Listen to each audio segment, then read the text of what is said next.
The man who is historical is quite rare. He is both intelligent and brave.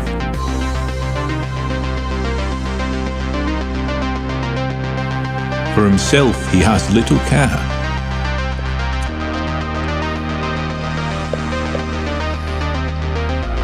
Yet he is neither rogue nor slave. Citing from those whence he's grown, with his thoughts he repeats no man. Indeed, his ideas, they are his own. In the name of truth, he does all that he can.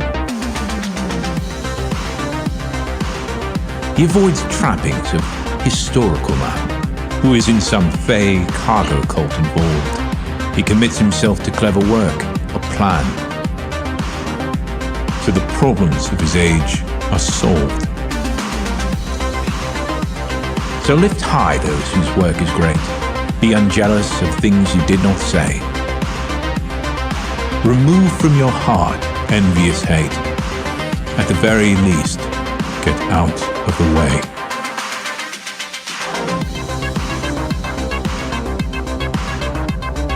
Serve well those who serve you. Remain to friend and forebearer true, to Apollo's highest virtues hew, and give credit where credit is due.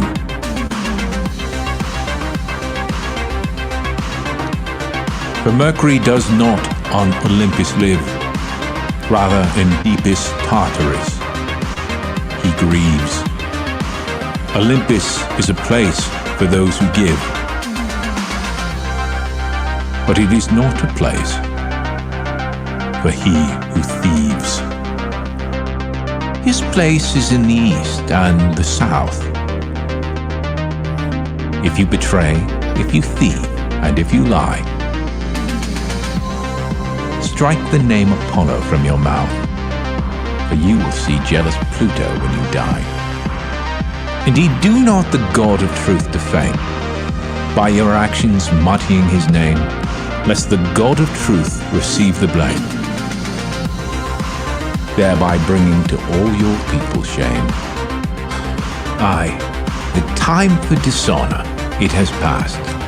By Vulcan's fire, the world itself burns. And yet we are a people born to last. We are immortal Apollo, and Apollo returns.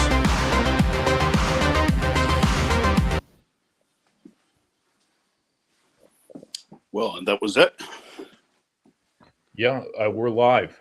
We are live, and it is the summer of 2023, and we are alive in many senses. We're alive with possibilities, alive with hope, alive with innovations and new ideas and exciting topics. And today is a topic that has been requested on more than one occasion.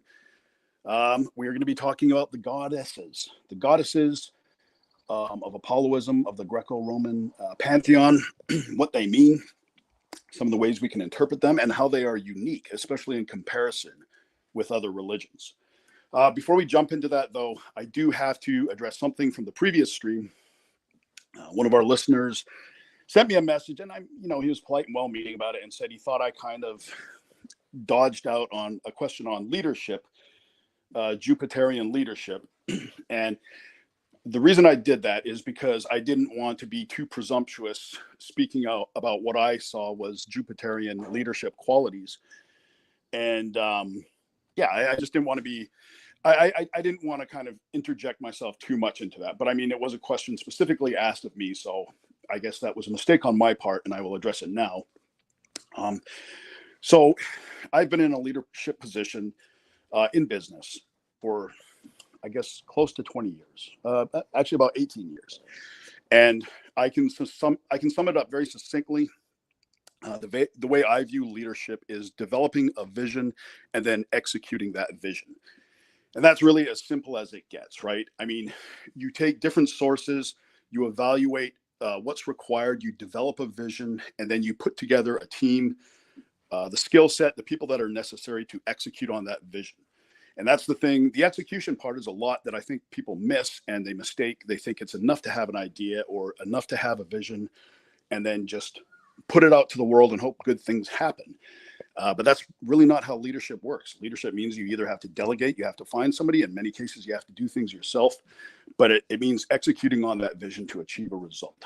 So I hope, Mark, you tell me, is that a more complete answer? Yeah. Well, who are you responding to? Was it Patrick?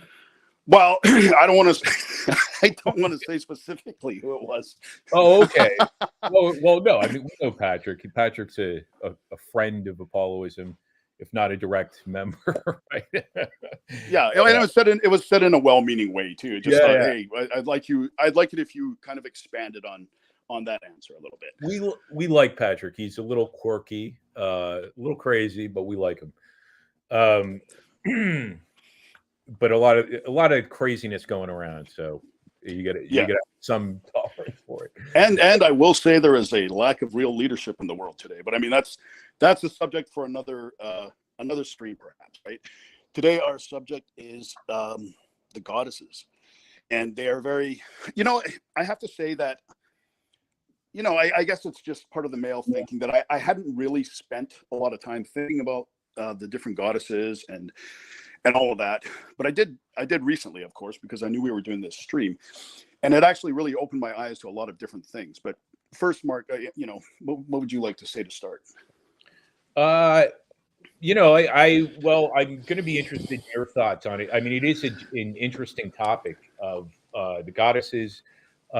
Generally, I'll say the concept of a goddess, and hopefully none of this is redundant or things that I've said in the past on this show. But I think that, I think that you could even understand there's something like, or at least initially, even kind of subversive or dangerous about the concept of a goddess to begin with, right?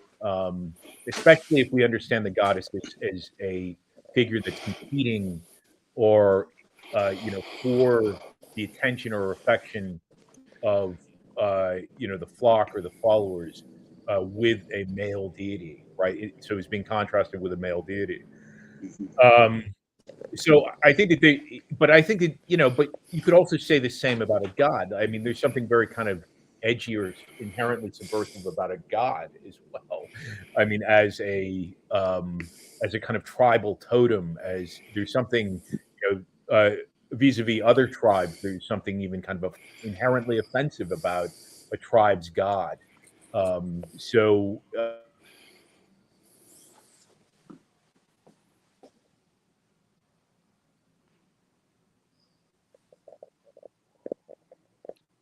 Sorry, you just popped out. Can you still hear me?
Hey, Rick, you there?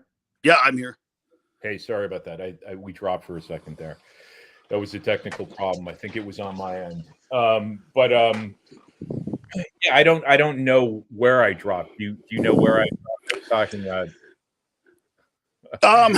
you were talking about the goddesses, and there's a certain badassness to gods and goddesses. Yeah. So I think that ultimately, we're polytheists ultimately. It's kind of an imperfect word in terms of what it describes. But being a polytheist in my mind it's acknowledging that there are other sort of powers or forces in the world, and I think that women certainly represent that, right? So in other words, it's kind of correct to deify women because they do represent a power of meaning and significance in the world, and something that kind of has to be appeased on some level, not to sound like a simp, as they say. Uh, Rick, I may have you mute when you're not speaking because there's additional sound for some reason, and I can do the same if it's a problem. But yeah, so I that's what I would say is that I think that women do represent a kind of force to be reckoned with, and ultimately gods represent forces, for example, right? So we're polytheists. We recognize Bacchus, we recognize Mercury, Bacchus and Saturn. Even if we recognize them as ultimately kind of adversarial on some level, especially in the cases of Saturn and Bacchus. Because they do represent real forces in the world and potent and powerful forces that need to be acknowledged and reckoned with, right? Now, I don't think they are not equivalent, I would say, and maybe part of this is a tonal aspect to the Greco-Roman religion, and but also our kind of revival of it and our development of it in the contemporary world, neo Apolloism, for example. But that Bacchus may have some similarities, for example, to Satan in Christianity.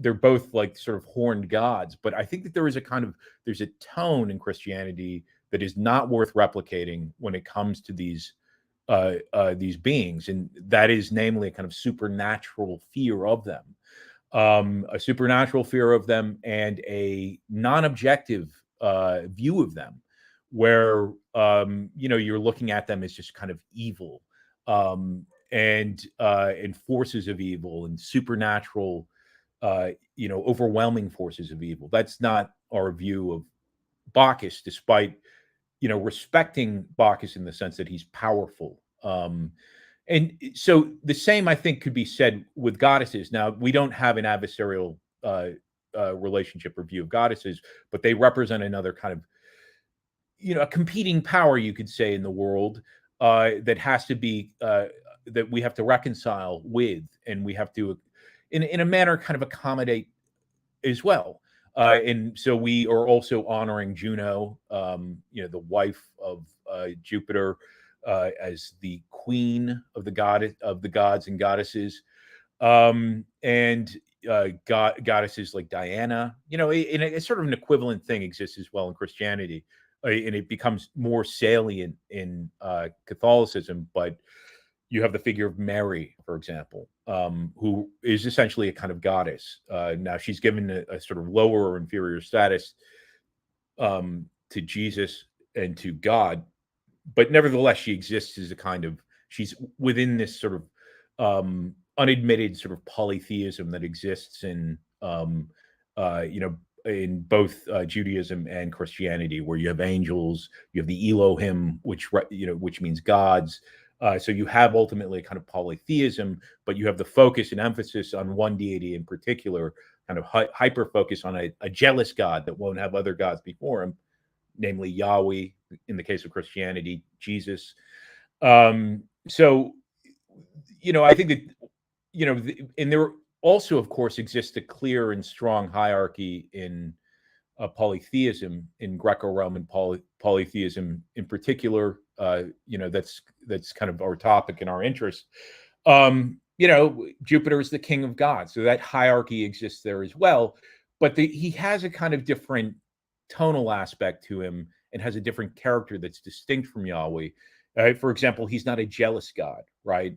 So there's a kind of a greater sense of objectivity, I think, as well, right? So it is possible to have sympathy for a figure like Bacchus, even though we know that he's a kind of troublesome figure that has to be contained or domesticated or dealt with, and he can't be our king, for example. In any case, I'm sort of, but the point, bringing it back to goddesses, women, who are represented by goddesses, represent forces or powers in the world that, on some level, have to be sated or appeased. Right? I mean, the religion itself, and we understand religion, and we also are putting it in the same category as art too. That's something that is well understood in the Greco-Roman world. It's a sacred form of art.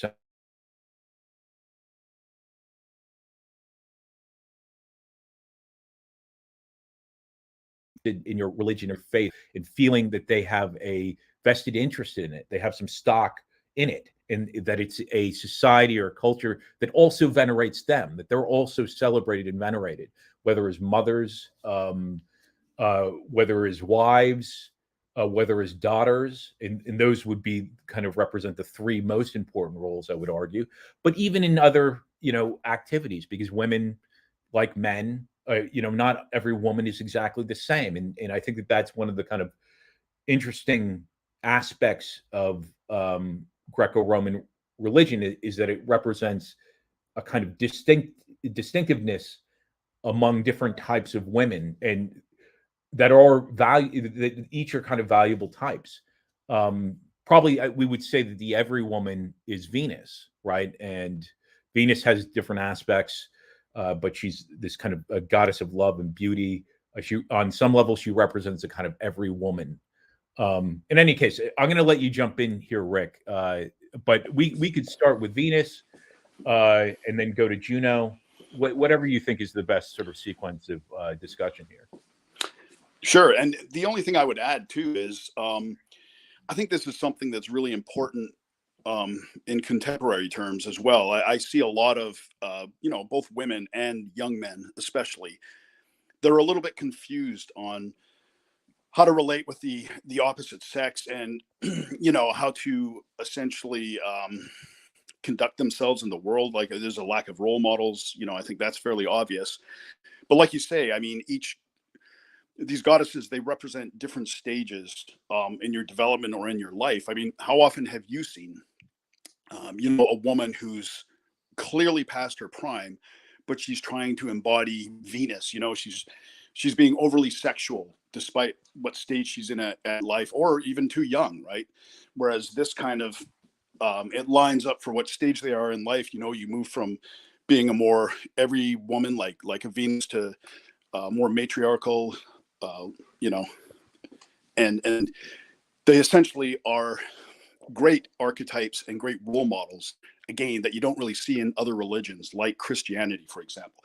Christianity, especially the New Testament onwards, every depiction of women is, well, is there any? I mean, they typically are more or less props, and one Mary gives birth, the other Mary is, a redeemed prostitute, and that's kind of the extent, right? So I think, and that's why I think in a lot of cases, you see this with tradcaths. They really have difficulty relating to women. They have unrealistic expectations, and if those expectations were met, then they kind of struggle with that as well. But that's kind of a side note, but it really just illustrates that there is a relevance now. So yeah, let's jump into the gods. And who do you want to start with first? Maybe Diana, because she's the youngest, or the youth. Yeah, sure. Let's start with Diana. So Diana is the huntress, right? She's the sister of Apollo. She's a Delian, which means that she was born on the island of Delos. But it's also the other Delian, of course, is Apollo, right? So, and I think that what's being described here very evidently with Apollo and Diana is a kind of aristocracy, right? It's the noble class in particular, right? I mean, Apollo can be understood as well as a kind of founding class. He can be understood as a Hyperborean who establishes and founds the civilization.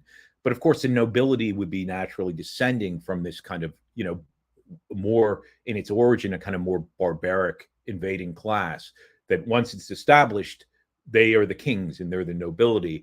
And there might be a kind of natural kind of softening that occurs there as they become civilized. And I think to some extent, Apollo represents that. Now, of course, there's that danger of aristocracies or nobility becoming too soft and losing that kind of masculine or warrior aspect. And I think that that's particularly the case with Apollo, that Apollo has to be, that type has to be guarded against that sort of decadence. There has to be a kind of masculine aspect that's retained among that class. But it also has to be an intelligent class that can guide culture. Apollo is the leader of the Muses, so he can, he has that cultural aspect. He's also a god of intelligence. Goddesses, right? We're guys, we like to talk about gods, goddesses, but Diana or Artemis is a kind of mirror image in a lot of ways of Apollo. So she also represents that noble class, right? She's also represents a woman of intelligence and refinement and nobility, essentially. And she also has that kind of well-roundedness that Apollo has as well. She's an athlete, right? Which is interesting as well. So there's this athletic aspect to her. There's this kind of health and fitness aspect to her that's shared both with Apollo and Diana or Artemis. Did you want to jump in here, Rick? Yeah, I did. I'm really glad that you brought that up, actually, because in the same way that we can view Apollo as sort of the all-American, right? Well versed in a variety of areas. I think that's a really important observation as well, that Diana is the goddess of the hunt. She has a physical vitality to her beyond just her appearance, right? And she dwells in more rural backgrounds. And I think that's something that's also very unique and also very important, because it develops a full other aspect of women.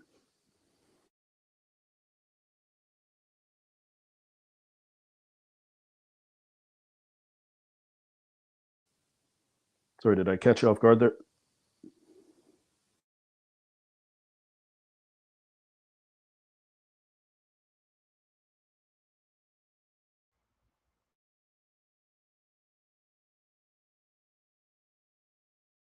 Broadcasting.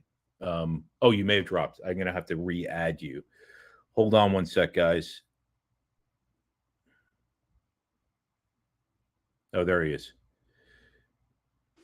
Yeah, sorry. I don't know why this. I don't have any connection issues. I guess this is just the risk of going live, right? But yeah. You heard my last point, that I just really appreciated.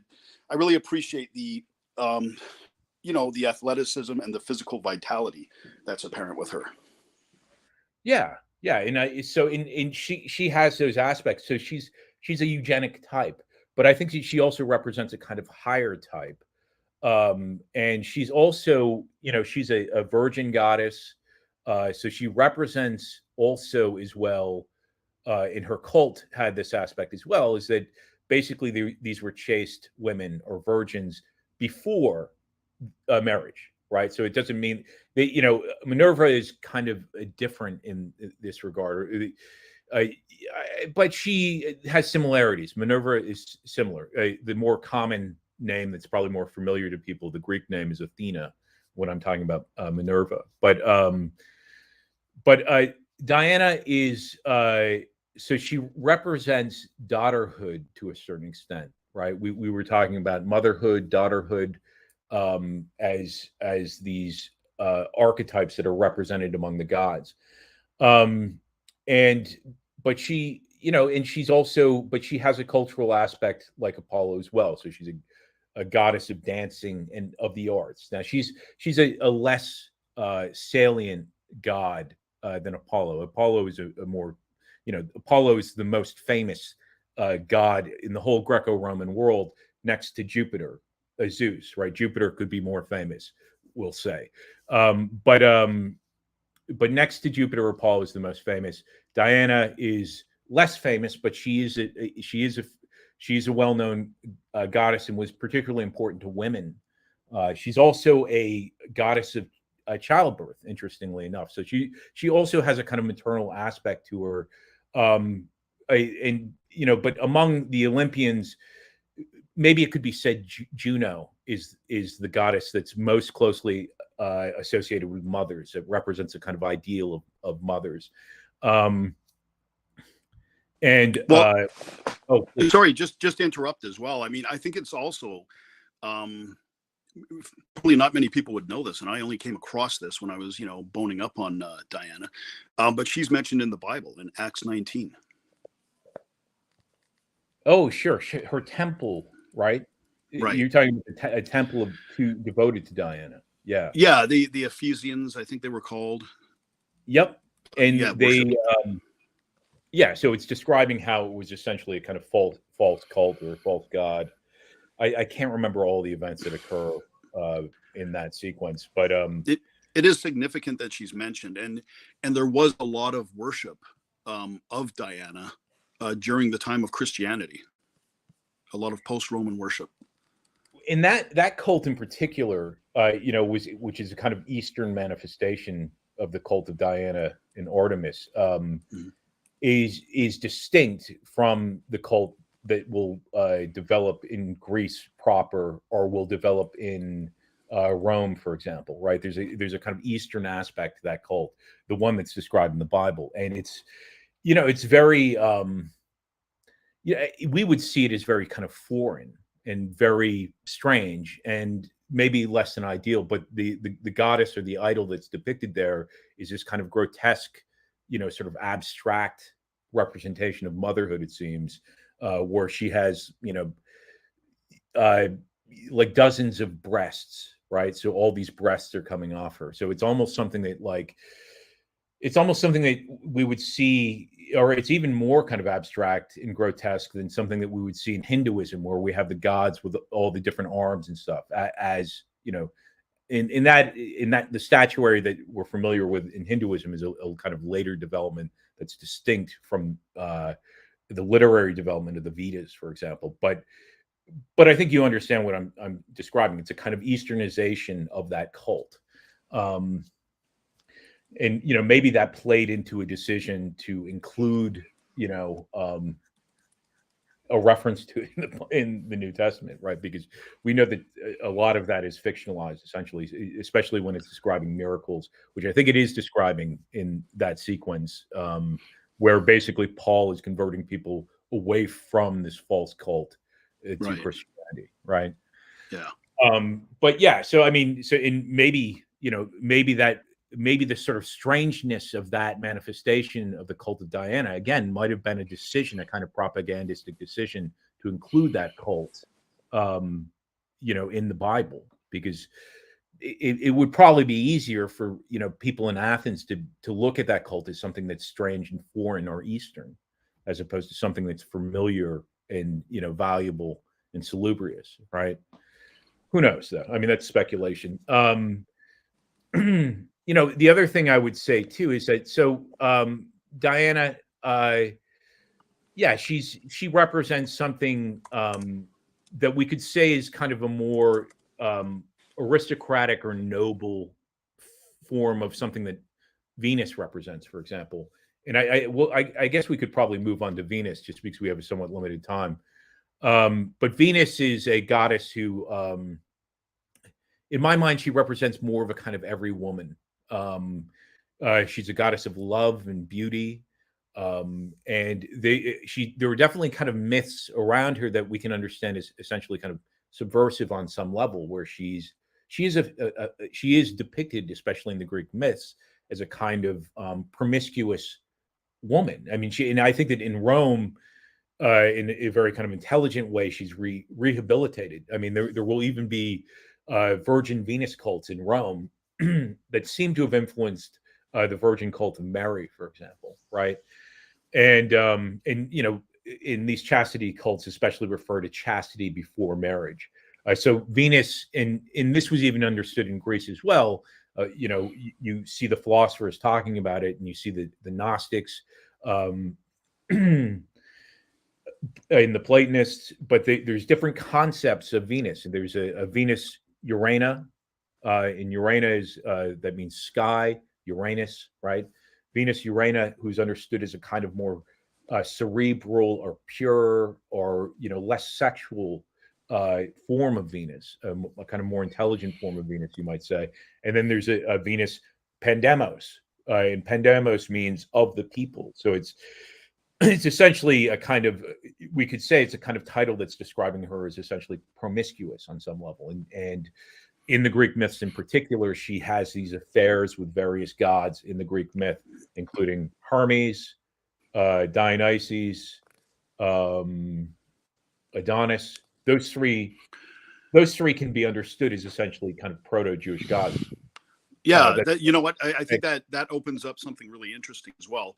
I mean, if we look at Venus as sort of the counterpart to Mars, right?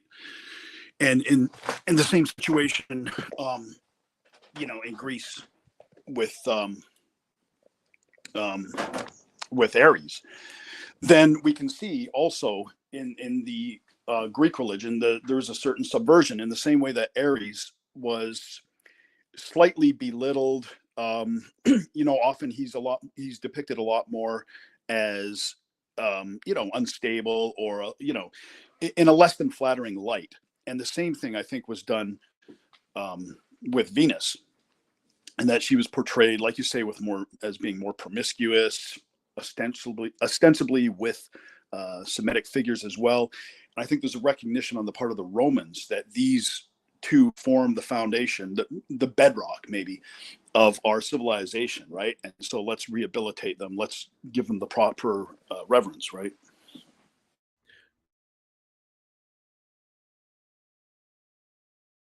It's absolutely. And I don't think the Romans are really given enough credit for this. It seems like their creativity really comes through a kind of refinement and reform of Greek religion that has its own sort of genius to it, right? It's a kind of curating of Greek religion. I think just the recognition, the fact that they're able to recognize, because the subversion is very subtle, right? And it's done in such a good way. It's done in a way it's entertaining, and it's not too over the top as to be, maybe scandalous or something, but it is put in there, and the effect is to have a slow degradation of that image. And I think to the first of all, it's a very clever way to do that. But I think, like you say, to the Romans' credit, the fact that they recognize how important those figures are, and how they should be, kept intact and kept as paragons, and rehabilitated them to that effect, that shows a genius in itself. Yeah.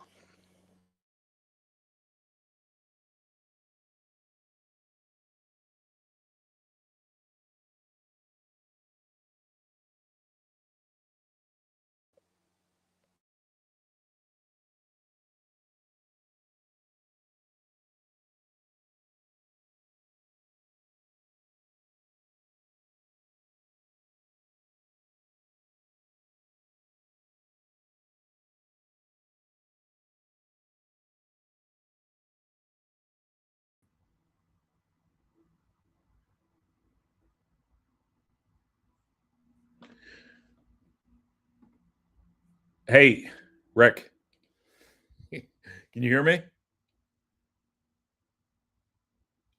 Rick, unmute if you can hear me and talk. Yeah, sorry. It's amazing. We didn't have any of these issues before the stream started. Like every 5 minutes. Yeah, and we haven't had the issues in the past, right? Yeah. Now there's two Mark Brahmins, but I assure you that there's only one Mark Brahmin. The other is a federal agent who's listening in on the call. Oh, he just went away. Somebody's soccer. Another soccer account. Yeah, exactly. A parody account of Mark Brahmin. But yeah, so but back on the topic, right? So I think that I think this is a kind of point that we've made, or at least alluded to in earlier broadcasts, but there is a kind of rehabilitation that occurs in Rome where there's a pairing of Mars with Venus, and both represent kind of the common type of both, the common Aryan type of both gender or sex, right?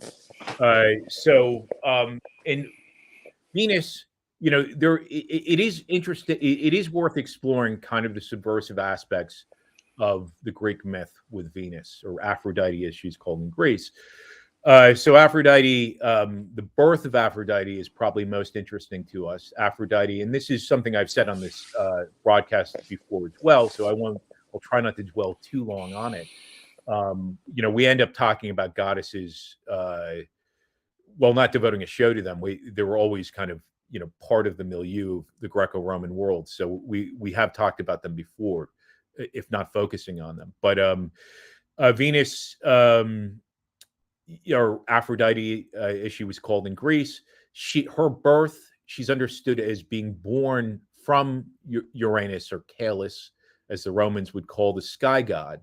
And the sky god, basically, she's formed from the genitalia of Uranus, or Caelus, and Saturn, who's this, we understand as a proto-Jewish god, essentially, takes his sickle or scythe and severs the genitalia of Caelus, and the genitalia falls into the ocean, and from it forms Venus. Right? There's a lot going on there. It's very kind of very striking and compelling myth that occurs there. I mean, on one hand, there's a castration of an Aryan sky god, and then from that castration is formed a kind of liberated woman, you could say. So it represents a kind of liberation of woman, right? And I think that people on the call can understand the sort of connotations of that. Not necessarily liberation in positive ways, right? So in other words, she's a woman who has become libertine, not necessarily more free, but she has become sexually promiscuous, and has been sexually liberated, you might say, and not necessarily in all positive ways. And in Greece as well, though, she also has a lover, Ares or Mars, in Greece as well. And in fact, she, one of her most famous relationships is with Ares, and she's cuckolding her husband, who is this proto-Jewish god, Vulcan, or Hephaestus, right? Who's the fire god. He's kind of an important proto-Jewish god. And I would say he's also a kind of proto-Yahweh. He's the consuming fire. So Yahweh, on some level, especially at Mount Sinai, is taking inspiration from this Greek, Greek with quotation marks around him, God. That's the argument that I make. So in any case, so there's we see a kind of cuckoldry occurring in the Greek world, where Ares, this Aryan figure, is sleeping with the wife of this proto-Jewish figure named Hephaestus or Vulcan, and her name is Aphrodite, or that's how the Greeks refer to her. And she, but she, again, and the Romans make them a kind of natural pair. So the Romans are saying, well, actually, these two should be a pair, and these are a kind of healthier eugenic pair, right? She shouldn't be paired with Hephaestus or Vulcan, who is this kind of ugly, lame god, and ultimately a kind of jealous god like Yahweh. But Vulcan casts a net. He makes a magical net that's so fine that it's invisible. And he casts a net over these two lovers and captures them in the act. And then he drags them with that net in front of Jupiter and says, hey, look what's going on here. I'm being cuckolded by Ares, this Aryan warrior character, or whatever. This is not fair. This is not fair, and I need justice, right? In Jupiter, you're a god of justice. And Jupiter is related, even in the Hebrew, Jupiter is related to justice, right? And in words for justice in the Greek, are also become manifestations of Jupiter. But Jupiter laughs. He laughs at the objection of Vulcan, and he just says, "Yeah, it's too bad, man. It sucks that your wife did that to you." So he doesn't really, he doesn't really have a kind of sympathy for Vulcan or Hephaestus, which is interesting, right? And Hephaestus is kind of a sympathetic character in the myths. I mean, you kind of like Hephaestus on some level, or you feel bad for him at least, and certainly in this situation. And Apollo. What I thought was really funny was that Hephaestus wanted to go the legal route and say, "I'll have my day in court," and bring the evidence to Jupiter, right? Yeah, I mean, it shows you how kind of interesting the Greek myth is, and how fascinating and cool, and whatever whatever the kind of subversive aspects that exist in Greek myth, and even among those subversive aspects, you end up learning a lot about sort of the human about human nature. Human condition is kind of a cliche, but you learn a lot about human nature, and also you learn a lot about the kind of if you're able to kind of understand what these different figures represent, you're also able to understand a kind of ethnic dimension that's occurring essentially between Aryans and proto-Jews, right? And I mean, I think that that's a kind of the most important sort of dynamic that exists as a kind of subtext of Greek myth. So it's you're never going to kind of like, once you kind of figure out what these symbols mean, you're never going to be bored. These stories always have something to tell. These parables always have something, even when they're kind of being subversive or whatever the case is. There's something to learn there. They're pointing out something about this interaction in particular, but about human beings and human society more broadly, right? There's truth ultimately in these Greek parables. Again, however subversive they might be, you're always learning something. And I would say that, but yeah, so there is a kind of rehabilitation of Venus in the Roman world, which we can understand as a healthy rehabilitation and a kind of eugenic rehabilitation. Mars as a type is more important to the Romans because Mars represents the soldier and he represents the farmer, and that's something that the Rome becomes famous for, its military prowess. That's where they put their emphasis, both culturally and mythologically, and also in terms of the kind of the technology they develop, the politics they develop. It is a culture ultimately of military prowess and military conquest, ultimately on some level, right? And so Mars becomes an important god to them for that reason. Second only to Jupiter, and his consort is Venus, this every woman who is rehabilitated. She even has a virgin cult in Rome. That's one of her aspects in Rome. But so I think that is a kind of, we can see that as a kind of positive development, as interesting as the Greek myths are and as creative as the Greeks are. But yeah, I mean, I think that we probably, since we're at the 42-minute mark, we can probably move on to, I don't know, what do you think, Juno or Minerva? I would go to Minerva next. I mean, in my opinion, she is the most interesting of the goddesses. Yes, I think that I would agree with that 100%. And I think that her kind of, I think she has a kind of subversive aspect to her that's very interesting to us. And I ultimately I'm ultimately a Minerva fan. I don't know what the term the kids are using, not a simp, but there's a more positive. I'm a Minerva lover. I'm not a hater. Respecter. I'm a Minerva respecter. Right. That's the term the kids are using. Or Athena respecter. And I think that but she is. I think it's impossible to deny that there is a kind of subversive aspect to her, and especially her kind of origin in the myth. And so, for example, she's the daughter of a goddess. It's a goddess of cleverness, I think, is in wisdom. Yeah. Do you remember the name of? I think it's Metis. Yeah, exactly. So in Metis is a goddess of cleverness or ingenuity, and so Jupiter makes love to her, and they conceive a child, and I think it might actually be twins or something like this, or there's both a male and a female. But then Jupiter receives a prophecy that that child will be stronger than him and will defeat him, right? So similar to Cronus or Saturn, he has her turned into water, I think is how the myth goes, and then he swallows the water.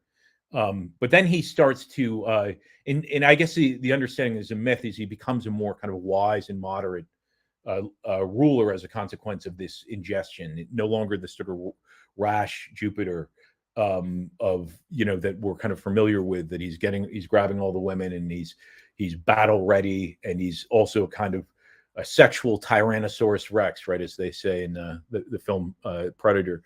But he tones down, he calms down a little bit. He's got he's imbibed wisdom incarnate. But then he starts to develop this headache, and he starts to have a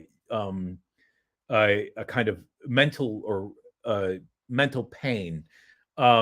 And so in an effort to solve the problem, he has Hephaestus, or Vulcan, who again we understand is a sort of proto-Jewish god, help him solve the problem. And Vulcan's solution is to take an axe and basically cleave open his head. Right? It's a somewhat primitive solution, you might think, but these gods are immortal, so that's something that wouldn't be dangerous to Jupiter because he's immortal. Presumably, the wound will heal, even though he's had his head, cleaved in half, or whatever the case might be. And out of that cleft emerges Minerva, or Athena, the goddess of wisdom. Right? She emerges. It makes sense. She emerges from the head, and some of the etymologies for her name are related to mind, or these are. Well, that's that's sort of my layman's interpretation of that is that she's an inheritor of Zeus in his mental capacity, not his physical capacity. Yeah, I think that's true. I mean, I think that there are other aspects to the myth as well, and one aspect is that I think she's sort of undeniably a kind of proto-feminist figure, right? Now, like Diana, she has these kind of martial characteristics, whereas Diana's martial characteristics might be more kind of related to the hunt. Athena, or Minerva's martial characteristics, she's a helmed goddess. She has a shield and a spear. They're martial, right? So she's related to warfare. So right away that she has a kind of mannish or masculine aspect to her, where she's kind of going against the sort of gender roles, as you might say, at least on a kind of. I think that there's metaphors going on here. So I don't think it's correct to really take that in the most literal way. But she becomes essentially, or at least ostensibly, a kind of goddess of war, and has these martial characteristics, these traditionally masculine characteristics. And this would also be sorry to interrupt, but I mean, as far as any other religion is concerned, I mean, this would be a unique representation, would it not? A female that has such martial and leadership characteristics like that. Yeah. I mean, I think that in the Norse myth as well, we have shield maidens and Valkyries that have a kind of similarity, right? I would say. So she's kind of similar to a Valkyrie or a shield maiden, you might say, right? So it's we see, but as far as other myth bodies, there are other like female warriors in like Hinduism and this sort of thing. But I take your point. I mean, at least certainly on a kind of like aesthetic level, she's pretty unique. Athena, and she seems more on an executive level as well, right? Like more on the strategic general type level. Yeah, I would say that, but I think that there's a kind of metaphor going on there as well that I'll get to in a second. But one of the reasons I think too that we can understand her as a kind of proto-feminist figure is because she's sort of released by Vulcan, which I think is significant. So Vulcan is the one who liberates her, right? And Vulcan is established in other myths as a kind of male feminist, right? He's a sort of proto-male feminist on some level. So he becomes very familiar to us, and these are some of the clues that lead us to an understanding that he is a kind of proto-Jewish figure ultimately.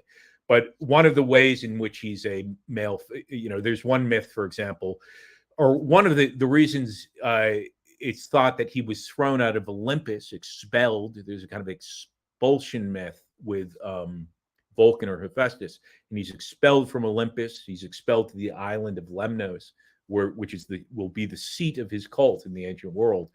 And there's another, Herodotus talks about another, which is history. It's somewhere between myth and history, what Herodotus is describing. But we can think that this is probably referencing actual events. But the Athenians also kick out a group, a kind of proto-Hellenic group that will end up establishing, that will become the Lemnians and will establish the cult of Vulcan on Lemnos. Again, I would argue it's a kind of proto-Jewish group, and it's because of a conflict that they have with the Athenians. In any case, that he is the one. One of the reasons he's understood as being kicked out of Olympus is that because he intervenes in a conflict between Jupiter and Juno, right? So, and he essentially takes Juno's side, defying Jupiter. Right. And so we can see him, inserting himself on the behalf of the goddess as a kind of proto male feminist, you might argue. Right. And Jupiter is, it's not really where you want to. If Jupiter's arguing with his wife, you don't want to kind of be in the middle of that. That's kind of the wrong place to be. So Jupiter grabs Vulcan and he flings him off Mount Olympus. By some accounts, he's falling for 9 days because it's such a high distance, right? And when he lands on Lemnos, he lands with such force that he's maimed, or he's made lame, right? One of his legs, he's made it crippled, and it's a kind of a mortal wound, right? So it's, and I think it starts to describe his sort of like this immortal wound becomes part of his character and part of his identity. Now, whereas he's presented as a very sympathetic character in Greek myth, this is part of him. He has a kind of he has a wound. He is someone, in that wound is a wound of being rejected, of being expelled, right? So it figures very much into his psychology as a god. And on one hand, it makes him very sympathetic, but we understand that there's a kind of danger to this element of feeling rejected and feeling despised, and that vengeance can emerge from that. As we see with Yahweh, the jealous God, and this sort of thing. So it also makes him a kind of dangerous God on some level, you might say, right? But of course, there are other positive. In myth, we see him, creating the lightning bolts for Jupiter and serving him in different capacities, and it has this kind of positive aspect as well. To the extent that we're taking Jupiter's perspective, which we do on this show, we take Jupiter's perspective. We take Jupiter's perspective and we take Apollo's perspective. That's just our biases. But we also try to be fair and consider, the sort of the complaints of these other gods and the travails or difficulties of these other gods. But he's kicked out. One of the versions of the myth is he's kicked out for being basically a proto-feminist. Proto-male feminist. And so when we see him releasing Minerva from the head of Jupiter, which also is kind of, we can understand as a kind of lobotomy of Jupiter, right? Jupiter is basically having wisdom, the personification of wisdom is being taken out of his head, right? So there are kind of subversive aspects to it. Anyways, I hear you coming back on. Why don't you jump in? No, that's interesting, actually, because that's almost the complete.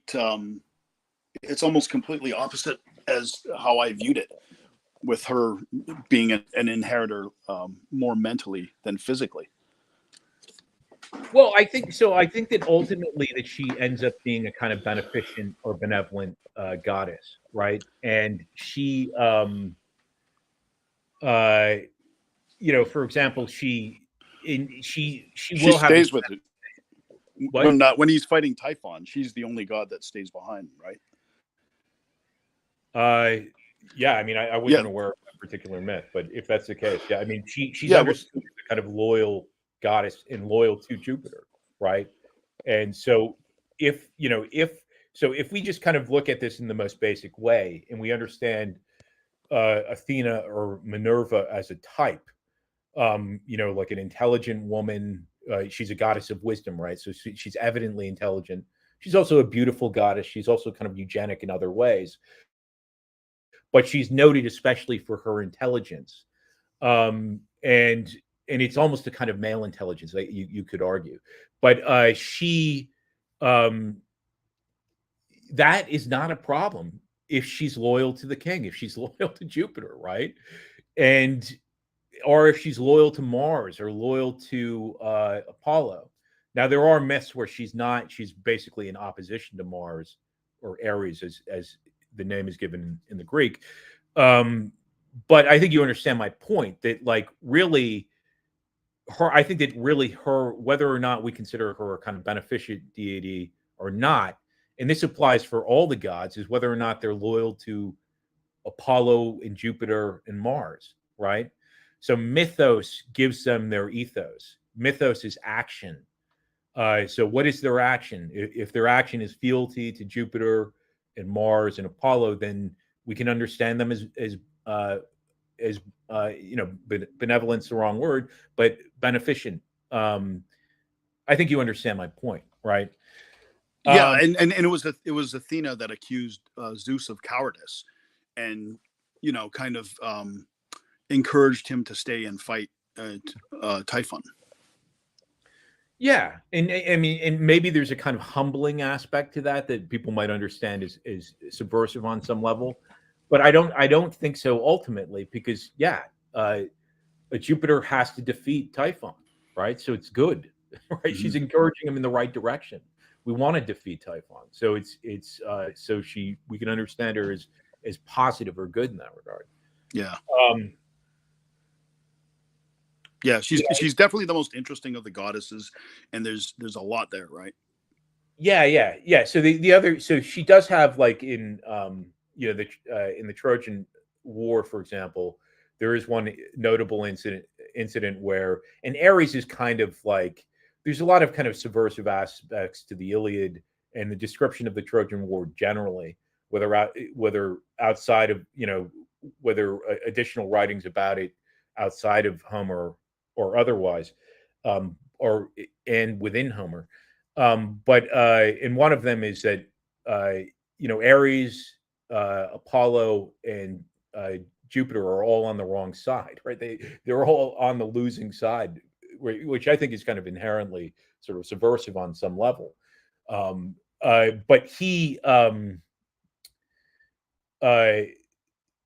what was I going to say? But Ares is humbled by Athena in that, right? So, and I think if I'm remembering the story correctly, Athena has a favored warrior that she sends down, or she sends to the battlefield, that she basically sponsors on the battlefield, and that warrior defeats or humbles Ares, and Ares has to flee from the battlefield, right?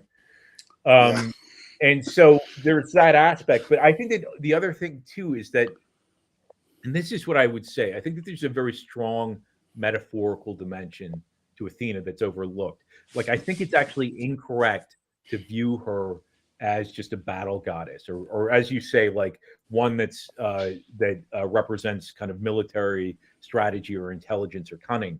I mean, you can say that she represents that, but I think that she represents wisdom, but especially a kind of a Greek understanding of wisdom that the philosophers will cultivate. For example, Plato's grove is a grove of olive trees, right? And she was known for the olive tree, and it's dedicated to Minerva or Athena. So she becomes, much as Apollo in Aristotle's Lyceum becomes the sort of patron god of Aristotle's Lyceum or school. Athena is the goddess or patron goddess of Plato's school, right? And by association, Socrates, of course. And there's this, and it's set in this olive grove, right? And so, in the symbol of the olive is very important to Athena. The olive is her gift to the Athenians, and it's the reason that they name the city after Athena, right? And in that myth too, we find these are things that you and I haven't discussed, but I think that you'll find interesting and amusing. Um, but there's this contest, of course, and this is something you're familiar with. There's this contest for the naming of the city, and two gods in particular are vying for the naming of the city, and one is Athena, and the other one is Poseidon, right, the sea god. And Poseidon's in the way that they're competing to be named for the city is by offering different gifts. Now, there's different versions of this story. In one version of the story, I think I'm remembering this correctly, the gift that Poseidon gives, interestingly enough, is the horse. Horse is a kind of important and interesting symbol. Um, but in probably more common versions of the myth, he strikes the ground with his trident, and a spring of seawater wells up, but that becomes symbolic or symbolizes fish, right? Right. The bounty of fish, which is an important food source, of course, for the Greeks. And the idea it becomes a kind of battle of the sexes, right? So the Athenians themselves have to vote, which god, and the gift, of course, that Athena presents is the olive tree. Olive tree is very important to the Greeks. This is something that is important to understand. The olive itself, I think, is an important symbol of Greece in the ancient world, right? It becomes a symbol of Greece itself. It takes on other associations. It becomes a symbol of peace, for example, right? Mm-hmm. So that, and if Athena, who is a war goddess, is also associated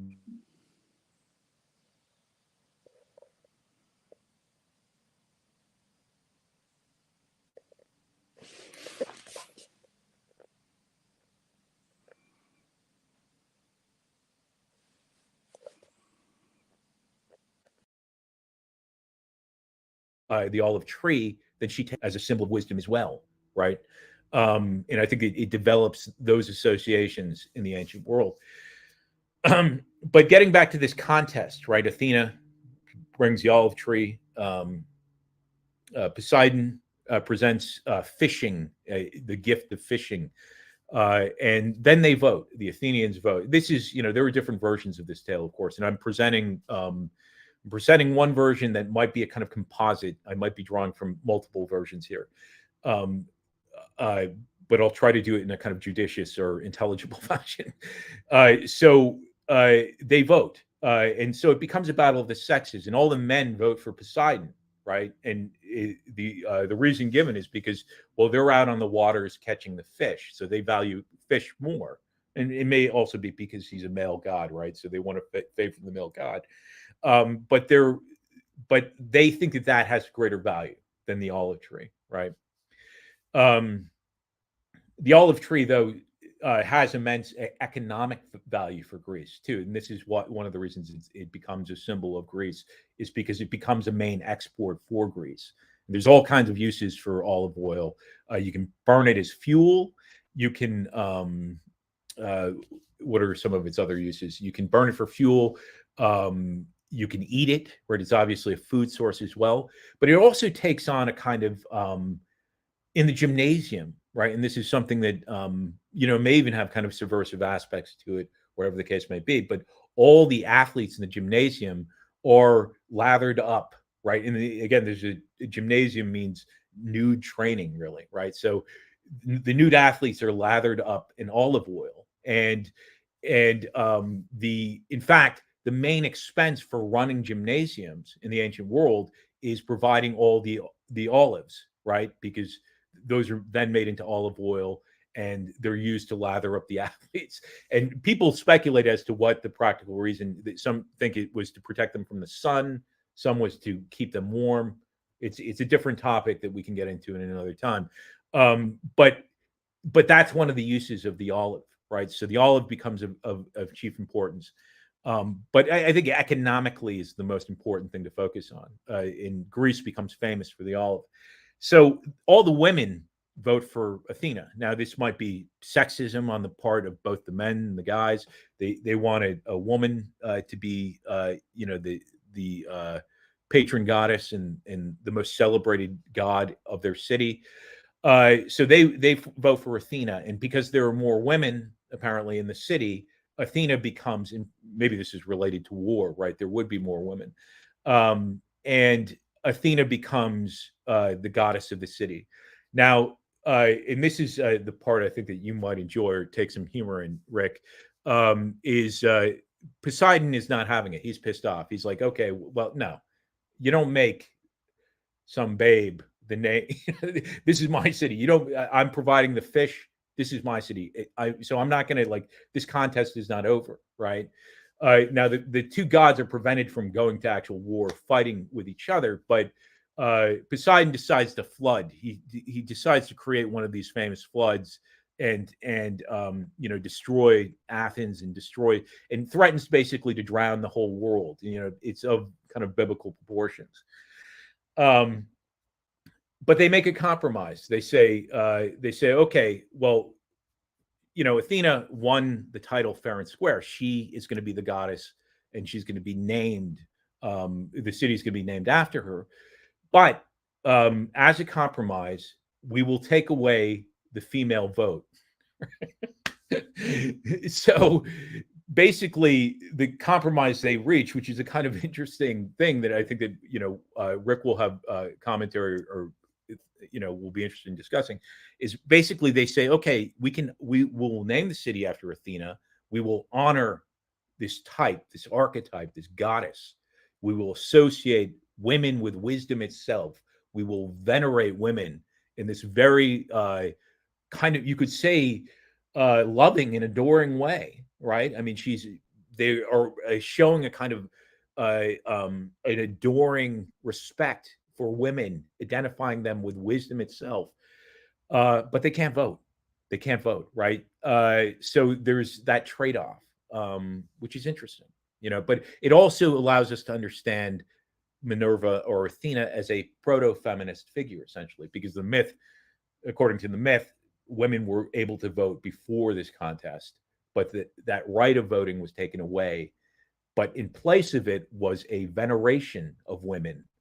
It's a kind of, to Rick's point, it was a kind of unique veneration of women that occurs with Athena in Athens.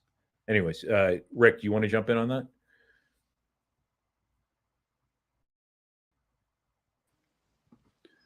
Yeah, Rick, did you hear that? Oh yeah, I got it all. Yeah, it's really interesting actually that Athens is the only major European capital that is named after any of the gods now. So, in a sense, it was a trade of immediate power for immortality with the voting. And some other interesting facts too with Athena is she's on the state seal for California, which I thought was interesting, and in the Library of Congress as well. Yeah, she's quite I have to say, she's quite a charming goddess. I think you share this opinion. Like she's a very appealing goddess. Yeah, I do. I don't worry about the simp label or any of that stuff. If they have some value and if they provide good examples, and then I'm all for it, right? Yeah, and as an archetype, she may represent a woman who's like atypical in some ways, who's not like the more common, every woman that Venus represents, but is nevertheless can be a very valuable type.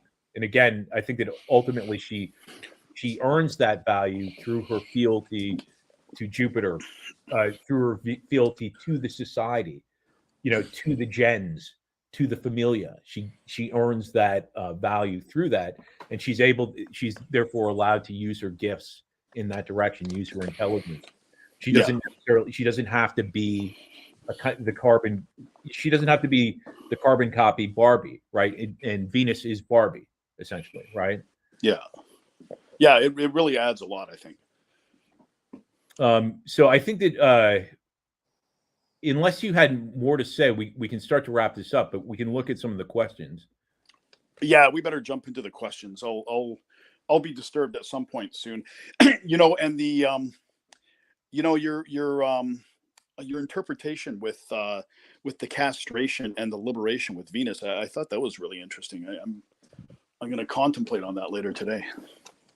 Oh yeah. No, I think that that's evidently the case. It's it's interesting stuff. But yeah, I mean, but it's the Greeks. We can give credit for being very creative. Yeah. There are all these kind of subversive aspects in Greek myth. Uh, that make it kind of fun to analyze, quite frankly. But it's but I think the Romans really took it in a different direction and in a positive direction in a lot of ways. But I think it's still, I think that channeling, and this is what REM theory is about too. I think that it's important that we are also able to be kind of creative as parabolists and myth makers and this sort of thing. So, in a way, I guess the ideal would be a kind of fusion of taking this sort of the best strengths from the Greeks and combining with the best strengths of the Romans, while eliminating sort of the weaknesses of both groups, right? You know what I mean? Yeah, I mean, there's no reason why that can't be done. No, of course not. I mean, we see that the Romans reformed it, right? The Romans went in a different direction, and you know, so the Roman religion is not a cargo cult, right? They didn't just say we're going to do exactly what the Greeks did, which I think and I think there's a kind of strong tendency among like neo-pagans to basically do that. Like, oh well, what were they doing? You know what I mean? And I think that the Romans brought an analytical approach to the development of paganism and developed paganism in an intelligent way as a kind of response in some ways to the Greek religion. You know what I mean? Yeah, and I think no civilization has really constructed or built anything great without a salubrious religion at some stage. I mean, they may be subversive, but without a doubt, they energize the populace, right? Yeah, 100%. I mean, one other thing I was going to add about Athena, in one of the reasons that like Minerva, I mean, Minerva becomes a goddess in Rome as well. She's also an important goddess, but I think she's particularly important to the Greeks, of course, and we see that with Athens, right? The most important city-state is named after Athena. Mm-hmm. But I think her connection to wisdom is really the key there. And wisdom, you know, the Romans, and I think a lot of this is to their credit, right? So I think I mean, when we're thinking of like making a kind of hybridization of both the best of the Greek and Roman worlds, we have to be careful not to kind of destroy the sort of Roman improvements. You know what I'm saying? Yeah. In other words, we don't want to kind of compromise between the two. We want a hybridization that's taking the best elements, the kind of creative myth-making elements of the Greek. I think you understand my point. But, yeah, for sure. But when it comes to this idea of wisdom, and this is a kind of interesting point to understand as well, there is a goddess who's distinct from Athena named Sophia, right? Sophia, and that's the Greek word for wisdom, right? So philosophy, for example, means lover of Sophia. And Sophia, though, an interesting goddess. You may want to mute on your side. She's an interesting goddess, in the sense that her name originally meant something closer to like cleverness, right, as opposed to, or wisdom, or the way that we kind of understand wisdom. But I think that also can be applied to the etymology of philosophy. Like on some level, philosophy is a kind of love of cleverness.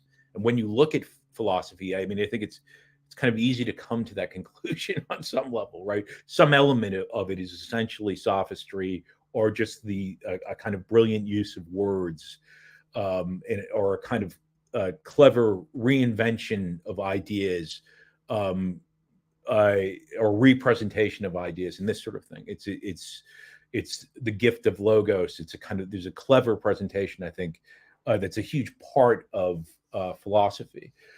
So not always substance, you might say.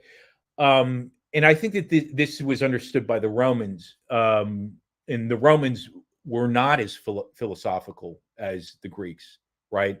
And they looked at philosophy in a more kind of skeptical way, and were more practical people ultimately, and less had their heads in the clouds, as it were, right?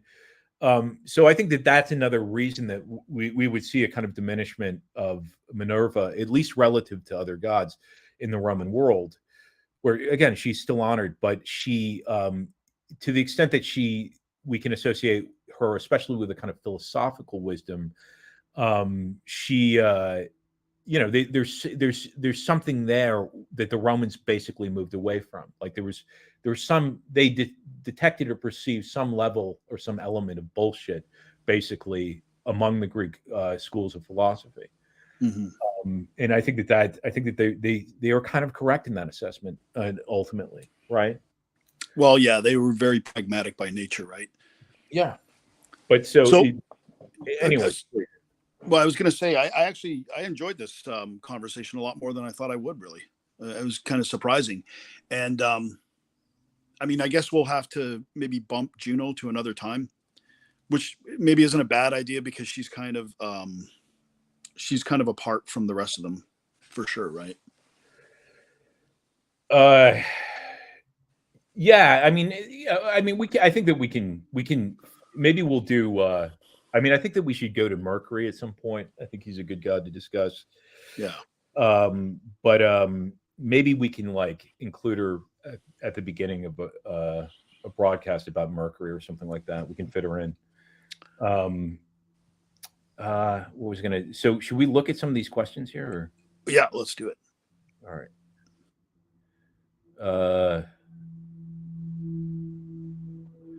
Somewhat related, discussion on the value of the wife would be great. We discuss blood genetics a lot.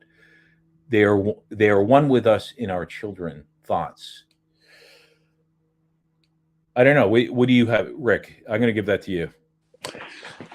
Yeah, I think that's a correct observation, and I think this is something that is missed with a lot of people, right? I mean, we can't, especially with women, we can't completely separate them like abstractions or props. I mean, they're, they obviously they have the gift of life. They contribute a lot if you let them. And this is one of the things I've realized having daughters, is they're different than what you would expect them to be. They have more agency. They have different aspects to their personality. You do get some that, they have a more cerebral, call it wisdom, side to them, like Athena. And there's, others that have that kind of youthful vibrancy, like Diana. So yeah, there's a lot there, right? And the blood aspect is also very important. And it's kind of, I think it's something we just take as a given, or we should, anyways. Yeah. Yeah, and I think the other thing too. I mean, I guess one thing that I'll say on this topic is I think that there is. I mean, we're definitely pro family, pro familia, and pro gens. Familia means family, of course. This is the Latin. Gens means race. So we are for those things, of course. And so, but part of that too is I think that this was recognized by the ancients as well, is that there are these cults that are basically cults of chastity or modesty, especially among the goddesses. So they're encouraging a kind of sexual modesty or chastity. We didn't discuss this with Diana or Artemis, but to see her nude was like, there are myths where some unfortunate character stumbles into the woods and sees her bathing at a spring nude, and she says, if you say another word, I will turn you into a stag, right? And this is a guy hunting with his dogs. So the guy calls to his dogs, and she turns him into a stag. Not realizing that calling to his dogs would violate the sort of premise that he gave him. And so he turns into a stag and starts to flee his dogs, and his dogs rip him apart. But the myth is about basically kind of sexual chastity and purity, sexual purity. And I think that these are things that were venerated by the pagans in the ancients. And I think that sometimes people have a kind of more bacchanal view of paganism and are drawn to paganism because they think that Christianity is too sexually repressive and this sort of thing. Now, it might be the case that Christianity has is sexually repressive in bad or weird ways. I think that we can, I mean, we can sort of grant some legitimacy to that premise, but the goal of paganism is not, to create a sort of immodest society that's ultimately degenerate. You know what I'm saying? No, it's not about sexual libation. I mean, that myth actually, when you were talking about it, it reminds me the modern equivalent is a trip to the gym, right? Where, girls don't want to be stared at, even though that they're, fully on display, right? Sure. But I mean, you do see it when you have daughters as well. You can't separate the father from the daughter or the mother from the son. I mean, there's a lot of your own characteristics will make their way into daughters, characteristics that you may think are unique to men, but then you find out that they're not, right? So yeah, the blood goes both ways, and that's probably a strength of Aryans, or has been historically, is just recognizing things like that, the contribution from women to the physical aspects, the mental aspects, as more than just concubines or breeders, right? Yeah, no, and I think that there's a lot of subversive stuff that goes on in the story of the Garden of Eden that I don't think we have time to go into right now, but where basically it kind of it indicates this sort of battle of the sexes, which is ultimately unhealthy. So in returning to the point that Rome reformed the Greek religion in positive ways, they do seem to basically make Mars and Venus a couple, kind of eugenic pair. And they take the figure of Eros, who I think is kind of a darker figure in Greek myth. He's like the son of night or something like that. He's essentially a kind of chthonic god, and they turn him into Cupid, but they also make Cupid the son of Mars and Venus, right? As a kind of, so love itself becomes a, or some manifestation of love itself becomes the child of, this sort of eugenic pairing. And that becomes evidently a kind of a way of encouraging this pairing, or this, these types to pair. So I think that we see a kind of positive religious development there in Rome. Here's a question for you, from Ignis Imber. Was Platonism and metaphysical thought rejected by the Roman pantheon? No, I think that that's. I mean, I think that I think that they just moved away.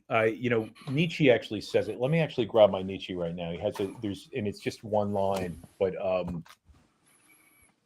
Nietzsche has a book called The Philosophy and the Tragic Age of the Greeks. I haven't read it in some time. It's a pretty good read. I mean, I don't. It's not my favorite book that he's written, but there's interesting and good insights. But on the first page, he says, the Romans during their best period lived without philosophy. Right? Really?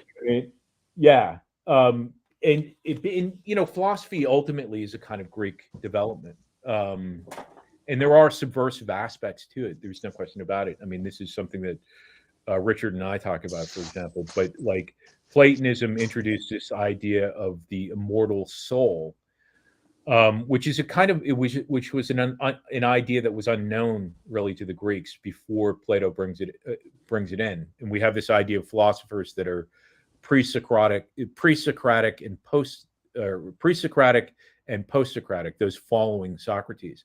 Socrates, Plato's work is ultimately about describing Socrates and Socrates' ideas, but he introduces this very un-Greek idea of the immortal soul. And it emerges from the cult of Pythagoras. It emerges from the Orphic cults. It emerges from Egypt. It emerges from ultimately kind of chthonic cults that in some cases we can describe as proto-Jewish, essentially, is the argument I make, especially with the case of Pythagoras, and especially with the case of the cult of Orphism, I guess as they call it, the cult of Orpheus. Orpheus himself is not a proto-Jewish figure, but the cult ultimately is dedicated to Dionysus or Bacchus. Right. This is more of a kind of tragic figure who's descended actually of Apollo. but you know, so there are all these kind of like subversive threads ultimately in, you know, in even the idea of dualism, the idea of the flesh being distinct from the soul is a kind of un-Greek idea, a kind of subversive un-Greek idea. In that we might trace even to Persia. Uh, but so there philosophy itself has a kind of a foreign flavor to it, even in Greece, right? Um, and you know, Athens, a very cosmopolitan city, of course, right? So there's this kind of foreign flavor to philosophy itself, and I think that the Romans really picked up on that. You know what I Well, mean? Julian was a Neoplatonist, right? I Yes, mean, yep. And um, he was also devoted to the cult of Mithras, right. right? It's one of these cults that competes with Christianity. But Yeah, anyway, I think he was looking more pragmatically, though. he may have been. Yeah. I mean, well, and you can also think that, well, what is better, Christianity or the cult of Mithras? Neither are ideal, but the cult of Mithras might be a little better because it ultimately was a cult of like the soldierly, of the soldiers, and of, you know, it has a kind of more of a warrior dimension to it potentially, right? It was appealing to soldiers and also to merchants and slaves, but Christianity really was appealing to kind of women and slaves and the rabble, right?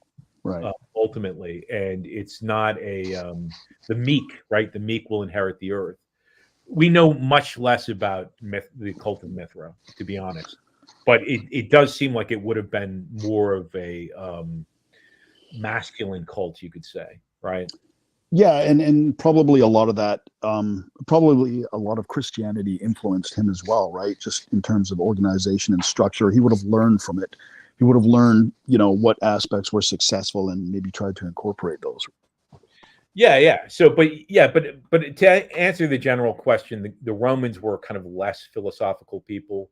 But this is all, and again, I mean, it's like, and on that point, I mean, it does seem like, you know, there is a kind of trope or a cliche that, or there's a aphorism. I can't remember who said it, but that essentially that philosophy is just footnotes to Plato, essentially, right? So that's how influential Plato was, Socrates was to you know, Western philosophy, and that since Plato, we've just been kind of like dealing with Plato, right?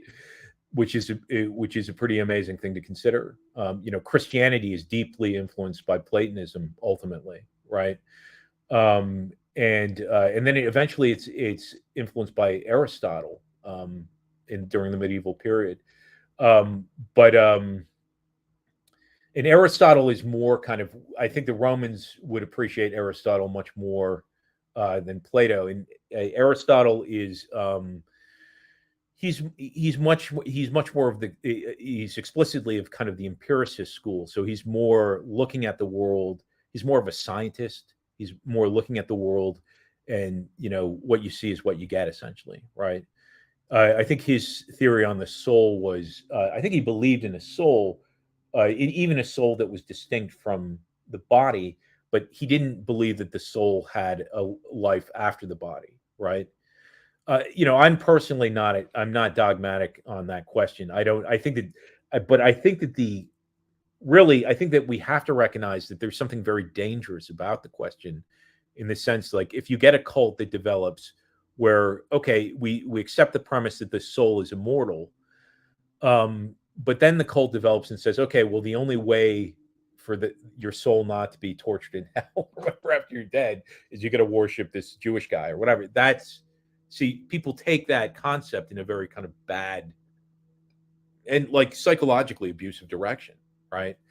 Um, and so I think it's a dangerous idea, is what I would say. I've talked to Richard on this point too. I mean, we might even, so the Orthodox Apollonian position might be there is no soul, or there is no afterlife or something like that. I personally, I mean, that might be one of my non-Orthodox positions, where I would just say, well, I'm agnostic. I don't know if there's a soul or if there's a personal um, salvation. But I think that the key is that personal salvation cannot be separated from a collective salvation on earth, right? It can't be separated from the well-being of your race or your gens. You know what I mean? So in other words, if your goal is just to kind of save yourself in a personal afterworld, that's inherently degenerate and subversive in my view. Yeah, my view is that immortality comes through your gens, through your race, through your descendants, right? Yes, and that's something that is verifiable in the sense that we can see. I mean, your children, you can see them. You have empirical evidence of your children. They exist in the world, and they'll exist after you're gone, right? And they'll have children that will exist after you're gone. So that's a kind of verifiable afterworld, right? Yeah, their thoughts and their memories and their stories of you will exist after you're gone. And so what I would say is that anything that takes priority over that is evil, right? So anything that takes I would agree. over that is evil. And so in Christianity, it would be a personal afterlife takes priority over that, right? So in other words, your and this is very explicit in Christianity, your devotion to Jesus Christ is more important than your devotion to your family. That's evil in my view, right? So the gens has to be above that. And the reason that we honor Jupiter or Apollo is because they represent the gens. It's a symbol representing the gens, right? So it becomes a kind of tool or way of helping us venerate our ancestry or our family, but it's not. It's in a way, it's not above them. That's why I say Apollo equals the Aryan race, and especially its highest element, right? So he becomes a symbol of that. And it's both aspirational and attainable, right? Yeah. Anyway, unfortunately, I have a hard out now. I have to bail on this. Yes. So can I leave you to take it home? Yeah. No, I think that we're going to say goodbye. It was a pleasure as always, Rick, and we'll talk soon. All right. Yeah. Likewise. Thanks, Mark. Hail Apollo. Bye. Hail Apollo.